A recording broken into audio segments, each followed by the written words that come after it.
So firstly, thanks for joining us this morning. So quick introduction to the session. So the Welsh Whisky Company is award-winning producer of whisky with 3 distilleries spanning Wales, from Llandudno in the north to their most recently opened location in the Copperworks here in Swansea, via their head office in Hyrwyn in the Brecon Beacons.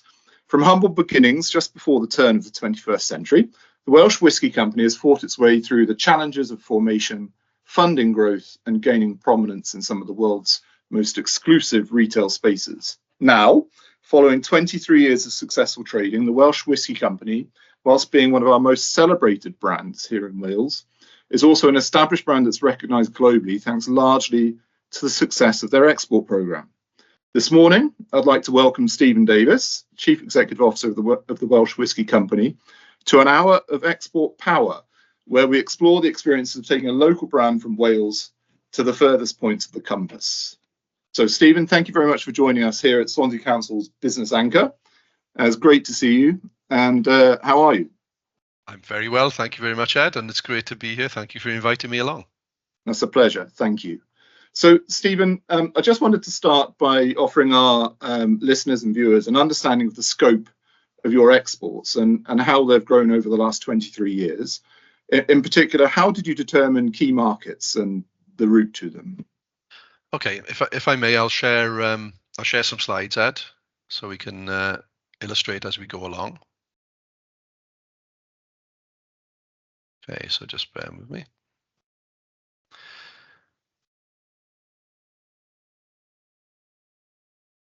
There we go. Hopefully you can see that. Yep, that's great. That's on slideshow. Yeah, thank you. Yeah, good stuff. Okay.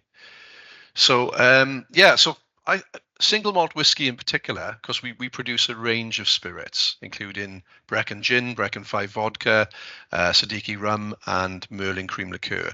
But really the focus of the discussion today is about single malt whiskey, and that's very much an export product. Why do I say that? Well, I think if you look at Scotland, over 100 distilleries, £6.5 billion a year is generated through exports for whiskey, of which single malts is the sort of one of the very premium elements. So I think it was always understood from the early days, from the very, as you mentioned, very humble beginnings, that we would be looking at export as part of the business plan. What you see on the screen now is our latest incarnation of our Dragon range. This is our Penderyn Legend. Hopefully a bit more premium than the previous offering, although the previous offering was very successful. And when I look at exports, this is one of the focus brands for export. And because it has some good Welsh character to it, it has some good Welsh authenticity, but also our Welsh Gold series, which is about being a bit more premium, being a little bit stronger in strength, but having a good, premium feel across the whole range, really. So how did we start? Well, I think as a business, before you can really export, what you need to do, and probably the most important thing, is you need a good balanced portfolio, including the local area. And we were very careful to make sure that we looked after Wales. Being a Welsh brand and carrying a lot of Welsh stories with us, we wanted to have that local credibility. And then, of course, extending into the UK. And the top level of the slide you can see now shows at the top there, Tesco's, M&S, Waitrose. Those guys are all sort of core for us, both in Wales and in the UK.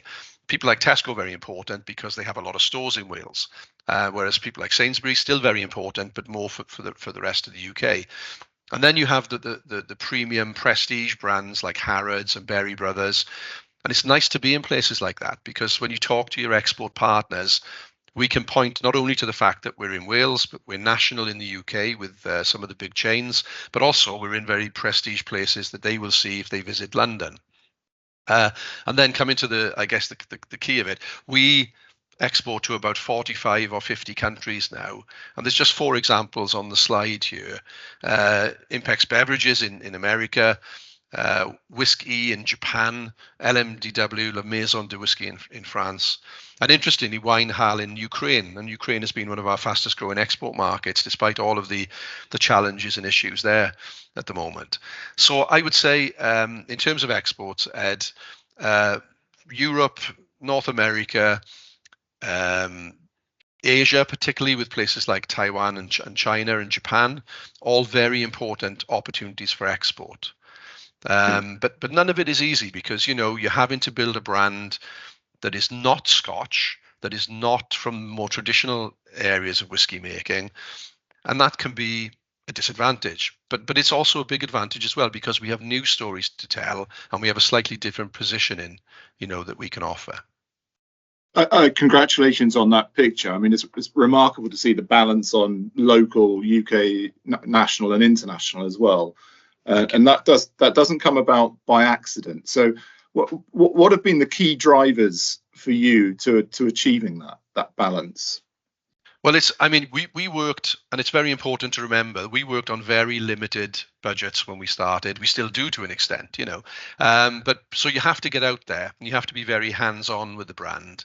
And it's a lot about, for us, in the industry, we say liquid on lips. It's about talking, tasting, presenting. That can be to people in the trade, that can be to people, consumers and other interested parties. So it's been quite a steady, long journey of trying to establish, through continually repeating the brand story, generating good press through good PR, because we don't spending that much money on advertising, and being seen out and about. And of course, as the brand has developed, the role of social media and whiskey influencers has increased, and doing this kind of thing now, doing a lot of online work, especially obviously through the pandemic. So it's really been about getting out. And we've got quite a detailed program of events now that cover most parts of the world. I've got full-time brand ambassadors in France, in Germany, in Taiwan, and then a team of people locally here at Penderyn who will then go out to whiskey shows in other parts of the world. It's quite a resource-hungry thing to do, but getting in front of people and presenting and giving them the opportunity to taste has probably been the most important thing. Thank you, Steve. So you talked there about your journey, and you touched upon COVID. I mean, that journey is 23 years long as it stands now. So yeah. By no means a short journey. Yeah. But so much has happened in that time. So, for example, the risks that have been represented through external markets, so Brexit, the logistical risks such as Evergreen, for example, yes. COVID, yes. War in Europe, events in the Middle East, and so much going on externally. I mean, how have you gone about mitigating those risks in those external markets? Yeah, so let's start with, I can't overemphasize how much, having that sort of balanced portfolio has been important to us. Through the pandemic, and I'll show you the slide here, which is actually UK based, but it's very important because it gives us that platform for export. We are now, if you look at our UK sales information, this is, as I say, based on Nielsen data, we're somewhere around the 10th biggest by sales value and volume brand in the UK multiples. And some of that came about through COVID, where of course the supermarkets were open, whereas the on-trade was shut. And I used to bemoan the fact that we weren't more present in the on-trade, in the bars and restaurants and hotels. But actually during COVID, of course, that did play to our advantage. And although it was a very uncertain time, as it was for everyone, we found that we were able to grow the brand in the UK. And again, just giving us that platform moving forward. So that was very important. In terms of then, I think we had about 3 months during COVID where we had no exports at all. So it was incredibly worrying. The travel retail sector, the duty-free stuff all shut down, of course, because the airports were closed. So that was a very big challenge. And we had to really build very slowly and build the markets back up in export by doing a lot of online meetings, doing a lot of online presentations. I'd be getting up in the middle of the night and present it to people in California. It's really interesting. You've got to get up and be the life and soul of the party for an hour and then hopefully go back to bed, but you don't want to because you're so excited about, doing it. So a lot of things we did. Shipping has been a big problem, not only getting shipping, but also the cost of shipping, which went enormously expensive, started to come back down now. And also things like getting hold of glass supplies and getting hold of glass to put whiskey into. We've had it all really, and that has meant that we've had to go on longer lead times. We've had to buy more. It's absorbed a lot more cash. So it's been a full range of issues that we've had to try and deal with. But you have to deal with them, and you have to. If you're going to be an exporting company, you have to be up to those challenges. And that, congratulations on that picture here in the UK. That's a phenomenal position in such a short space of time. Although 23 years is, for some, is not short. But exactly. Yeah, we're talking about a foundational product almost here, in essence, aren't we, in terms of the length of duration and durability of a product. Yes. Given the strength of that UK position, and I appreciate that hasn't happened overnight, so it's taken you time to build that. And time is obviously the key word here, because I think you have a lot of time. You had 3 years before you could actually sell your product into the UK market. That's correct, yes. You did that, and you've built up this phenomenal position here in the UK. Yeah. You talked about the challenges that COVID represented, and 3 months without being able to get any product out of the country must have been a significant concern to you. But you remain committed to the export market. So how did you come to that decision? Well, first of all, in the first place, when you decided that exporting was for Welsh whisky, but then post-COVID, when you were hit by that uncertainty, you still remain committed to the export market. Why was that? Well, I think if you look at the market in general, you would typically see that most whiskey distilleries in the UK, and of course most of them are in Scotland, but most of them, you would say typically as a sales profile, 70 or 80% of what they do would be export products in Scotland. We're a bit unusual to have been able to really I think develop the market in the UK in the way that we have. I think we've done a good job with that. We've done it directly with the customers, and it's been a good success. But we do feel that as a natural export product, perhaps in some ways, that opportunity is still there to be generated. And also because, and if I can move on, we have a fantastic story to tell, and it's a very deep and rich story, which is, when you're selling single malt whiskey, you're selling stories, you're selling heritage, you're selling passion. And so we have a lot to say, which is kind of positioned differently to Scotch whisky, and I've always been very pleased about that. I've always very pleased, for example, these what we call Penderyn Faraday stills. They're not typical Scotch whisky stills. They are unusual. They produce a very light, fruity, creamy toffee fudge kind of spirit, which is not Scotch. So we have a great story, and I think that was an important part of growing the brand, whether it's in the UK, in travel retail, or abroad, and being able to convey that story. It's also about, the other parts of the process, which are hugely interesting to our consumers, like the fermentations, the distillations, and as you see here, the maturation in the warehouse, where you have to get really good quality wood to put our product into. We use fairly uniquely Madeira wine barrels to finish our whiskey, whereas most of the Scotch industry would use sherry casks. And so there's another story to tell. Madeira is a small island, Wales is a small country, and it's a nice, enjoyable tie-up. Even down, I've got to say, to the sort of grapes we use. This is the Malmsey Madeira or the Malvasia grape, and we use this rich Madeira wine to make our rich, creamy toffee fudge whiskey. So story is a big part of it, and being able to take that to markets. Of course, it's not something you can do easily. You then have to spend the time presenting and explaining and really trying to convey the passion of the product to your trade partners and to your ultimate consumers, the consumers we would call whiskey explorers. Yeah, and I'm picking up on that use of the word story and connection, Stephen. And so for a company here in Swansea that is looking, or that has a product or a service that is exportable, do you think is connections and stories, are they the sort of first considerations that they should have when it comes to exporting, or are there broader considerations to take place? The first consideration, I would say, and I always say this to people about Penderyn, is I don't want you to buy it because it's Welsh. I don't want you to buy it because it's a good story. I want you to buy it because it's a world-class product. So if you're looking at your product and thinking, is this worthy of export? Where does it sit? Where does it position compared to the rest of the market? And we felt that we had something that was unique. It wasn't a repeat of Scotch. We weren't trying to be a Scotch whiskey in a Welsh disguise. So that's, for me, that's the first thing. But once you've got that and you feel you've got the product, being able to wrap that into a really good, compelling story and a Welshness, if you like, then that can generate a bit of passion has been incredible for us, you know, and also then because of course you get the natural support of people in Wales. I mean, we've had support from people who are huge whiskey aficionados, but also from people who probably would never dream of drinking single malt whiskey, but they love the story, they love the passion, and they love that it's a brand that Wales can be proud of. So I think it's about having the right product, the right positioning, and then being able to follow up on that.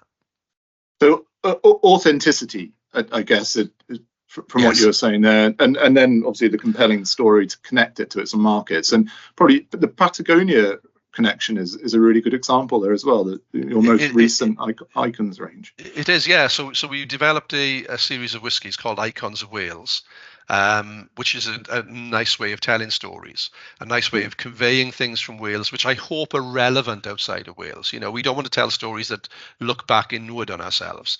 So I think, but the two words I would use, Ed, and I'll come back to Patagonia in a moment, but the two words I would use are authenticity and credibility. Okay, right. And credibility, and my next slide here shows, I think we've won some. I said to somebody the other day we'd won over 50 gold medals for our single malt whiskey, and they'd counted up and said, no, it's more like 100 actually when you consider all expressions. So, but it's been a very, very pointed thing for us to enter competitions, because if you cast your mind back 20 years, as some of us, like I obviously can do with this brand, the idea of Welsh whiskey 20 years ago was thought of being slightly ridiculous, because whiskey in those days came from Scotland. Now it's actually, whiskey can come from lots of other places, and Wales and Penderyn have a fantastic reputation, but it took a long time to achieve that. And winning gold medals and winning critical acclaim is also part of that story. So how many of us have gone into a shop and thought, oh, there's a bottle of wine here with a gold medal on it. It must be good. Isn't always the case. But we enter good quality competitions, credible competitions. So of course that's been very important. The other thing I'll just briefly mention before we get on to Patagonia is the people in the business. And we hired a whiskey guru in the early days. Forgive me, let's press the button. And Dr. Jim Swan, who brought the essence of real good quality whiskey making to us. It's a beautiful combination of art and science, we always say, and Jim did that. But what he actually did then was, of course, he trained our local blending and distilling team, and we've got Laura, Bethan, and Eyster here, and they do all of the judgments now on the nose mostly. It's a very artisan thing. You can't feed this stuff into a computer and get an answer.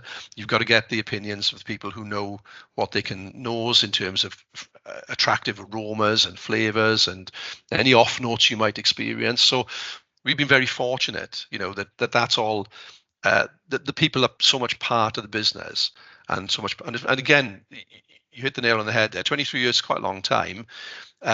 These guys have been with us now for 10 or 12 years and are driving the brand forward. But whiskey is a long-term project. That's the way it is.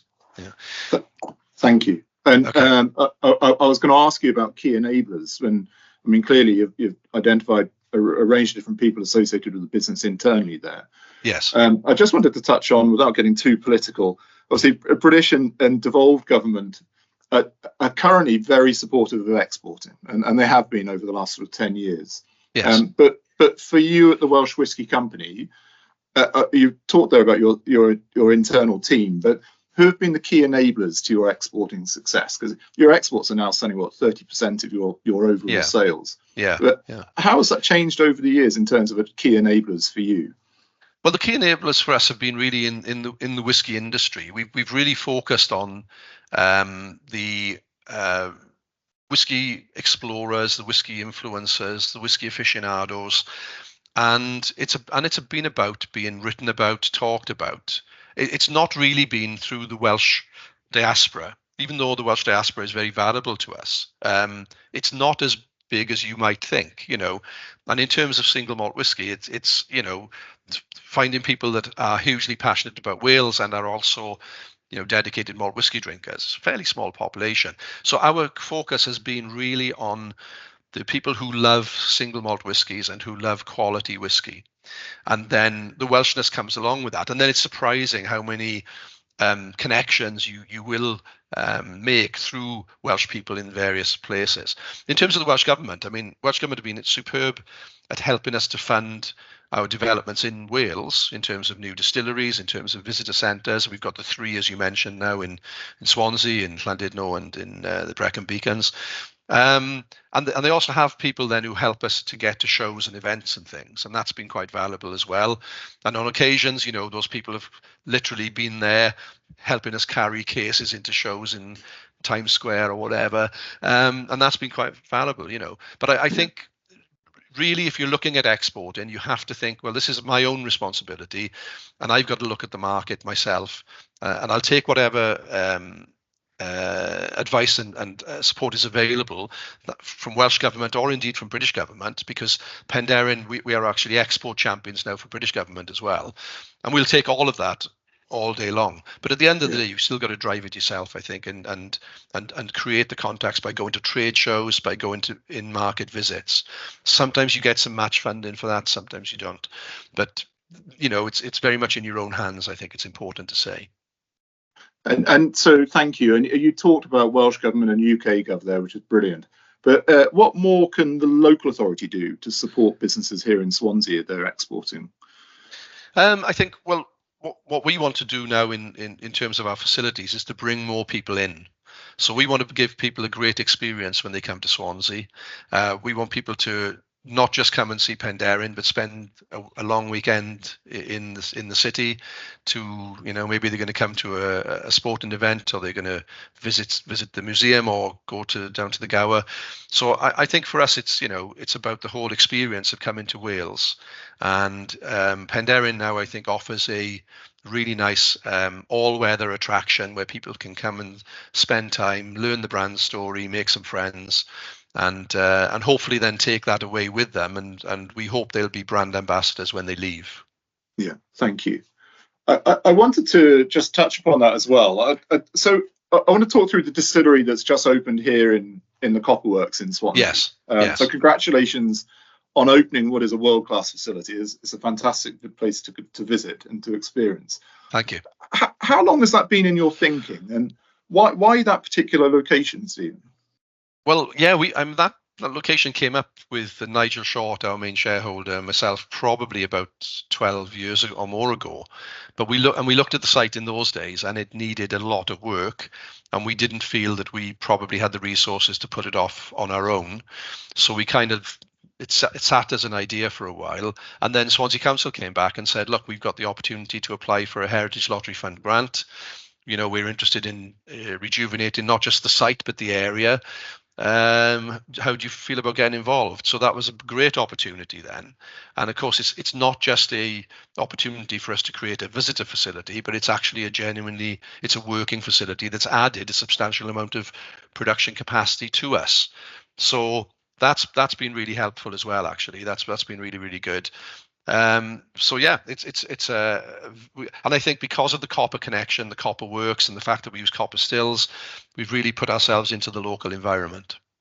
I was going to say, it's amazing to look back at what activity has actually taken place on that site over the years, and how it's served as a vessel for imports and exports in prior decades and centuries. It's got a rich heritage, hasn't it? So why was it important to you to make that connection with the heritage on that site then?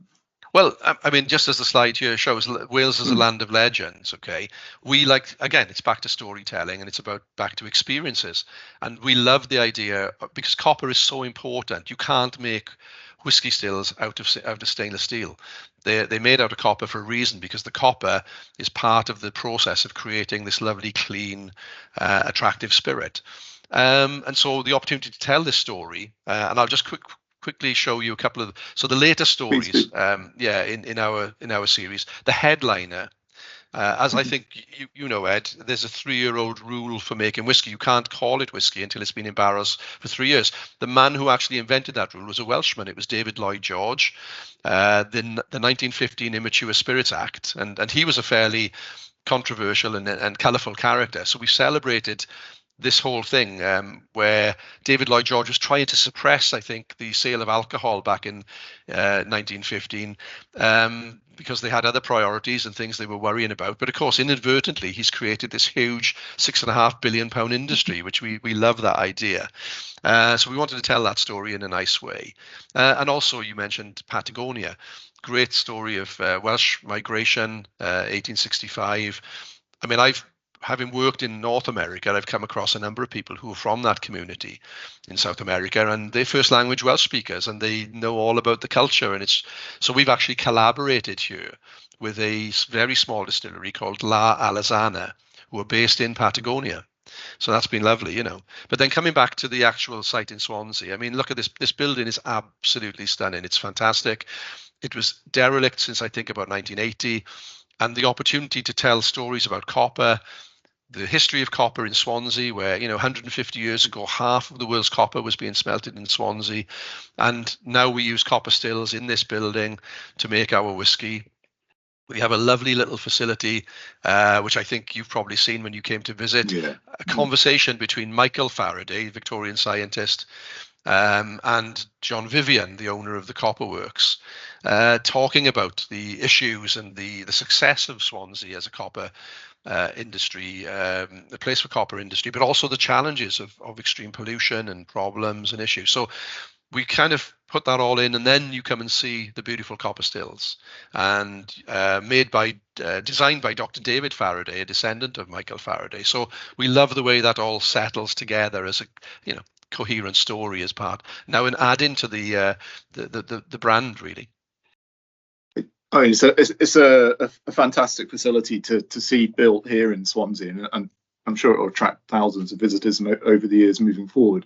It's obvious that the connection that Welsh Whisky Company makes with its immediate environment, that it goes way beyond just the economic, Stephen. So, I mean, you're talking about the historic, the social connection as well. I think I probably picked up on it in our last sort of 30 minutes, but why do you advocate that particular approach and just going beyond the economic and beyond the fiscal and connecting into social purpose and other reasons for operating in local areas? I think it's a huge opportunity for us as a brand to really take Wales with us. As I say, it's not the top thing I would say to people. The top thing is it's got to be a world-class product. It's got to be good. It's got to be credible. But to take the Welsh environment with us is a phenomenal opportunity. The Swansea environment now, the whole story about copper, about how important it was to the world. And to celebrate, I think the industrial environment in South Wales has had such an effect on the world generally, but it's had such a tough time in recent years and continues to have a tough time when you look at what's happening in my hometown of Port Talbot. But it's still, I think it's important to remember it's worth celebrating because it's been important and it in many ways continues to be important. And so we feel that opportunity to convey the heritage maybe to a younger audience. And of course, like most whiskey companies, we are interested in a younger audience, meaning in our case, by the way, 25 plus, because we don't market to young, really young people, because obviously it's not appropriate with strong alcohol. But I think 25 years and above. So yeah, the opportunity and just to bring people in as we do here in our tasting bar in Swansea. And it's just about that whole thing about representing where we come from. That's part of the brand. That's fantastic. I appreciate the opportunity you've shared with us this morning to learn about how you've built your export market based on the strength of your local connections, based on an authentic product. So thanks, Steve. It was really, really appreciated. I want to just open up the discussions to anybody who may have a question for Stephen or would like to ask anything in particular of Welsh Whisky Company or how their story has evolved. So if anyone would like to ask a question, now is your time.